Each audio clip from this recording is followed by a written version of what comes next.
You're lying in bed. It's 2 a.m., and your brain decides now is the perfect time to replay that awkward thing you said 3 years ago. Sound familiar? Here's the thing. You weren't born an overthinker. Nobody is.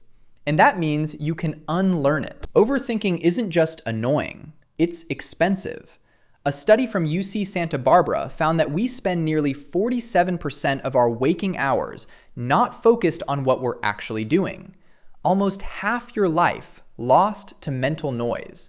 For students, that's lectures missed, study sessions wasted, and exam anxiety multiplied. But here's what most people don't realize. Overthinking follows predictable patterns, and once you see them, you can break them. So where does overthinking come from? It's not genetic. Research from psychologist Susan Nolan-Hoeksema at Yale shows that overthinking is a learned response, usually developed unconsciously during childhood or adolescence. When you faced uncertainty or stress and didn't have the tools to process it, your brain defaulted to rumination, replaying, analyzing, trying to think your way to safety. The problem? Your brain got really good at it. Neural pathways strengthened. And now, overthinking feels automatic, like it's just who you are. But it's not. It's a habit. And habits can be rewired. Before we fix it, we need to spot it. Overthinking usually shows up in 3 disguises. First, the replay loop. You relive past conversations, imagining what you should have said. Second, the catastrophe spiral. You take a small problem and mentally escalate it to worst-case scenario. And third, analysis paralysis. You research, plan, and prepare endlessly, but never actually start. Recognize any of these? Good. Awareness is step 1. Now, here's what you came for. 5 strategies that actually work, backed by research, not just internet advice. Let's get into it. Strategy 1, scheduled worry time. This sounds counterintuitive, but research from Penn State found that setting aside 15 minutes daily to worry actually reduces overall anxiety.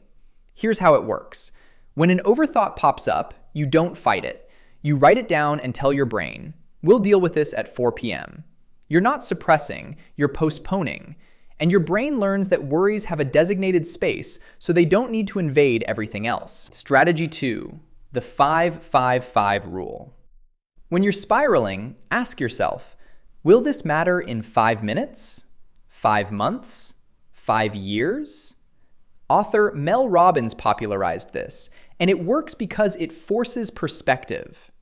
Most things we overthink won't matter in 5 months, and almost nothing will matter in 5 years. This simple question interrupts the catastrophe spiral before it takes over. Strategy 3, movement breaks. Neuroscientist Andrew Huberman explains that physical movement, even a short walk, shifts your brain from the default mode network, where rumination lives, to task-positive regions. You literally change which part of your brain is active. Next time you're stuck in a thought loop, don't try to think your way out. Move. 10 minutes of walking can do what an hour of analyzing cannot. Strategy 4, externalize your thoughts. Psychologist James Pennebaker's research found that writing about your worries for just 15 to 20 minutes significantly reduces their emotional grip. Why? Because thoughts in your head feel infinite and tangled. On paper, they're finite and manageable. You see them for what they are, just thoughts, not facts. Journaling isn't just for poets, it's a cognitive tool. Strategy 5, the 2-minute action rule. This one kills analysis paralysis. If a decision or task has been circling your mind, commit to just 2 minutes of action. Not finishing, just starting. Behavioral research shows that starting is the hardest part. Once you're in motion, momentum takes over. Your brain stops simulating and starts doing. And doing always beats thinking about doing. Quick recap. Overthinking isn't who you are. It's a habit your brain learned. You can spot it in replay loops, catastrophe spirals, and analysis paralysis. And you can break it with scheduled worry time, the 5-5-5 rule, movement breaks, externalizing thoughts, and 2-minute actions. Your brain is adaptable. It learned to overthink. It can learn to let go. Here's your challenge. Pick one strategy, just one. Try it for the next 7 days.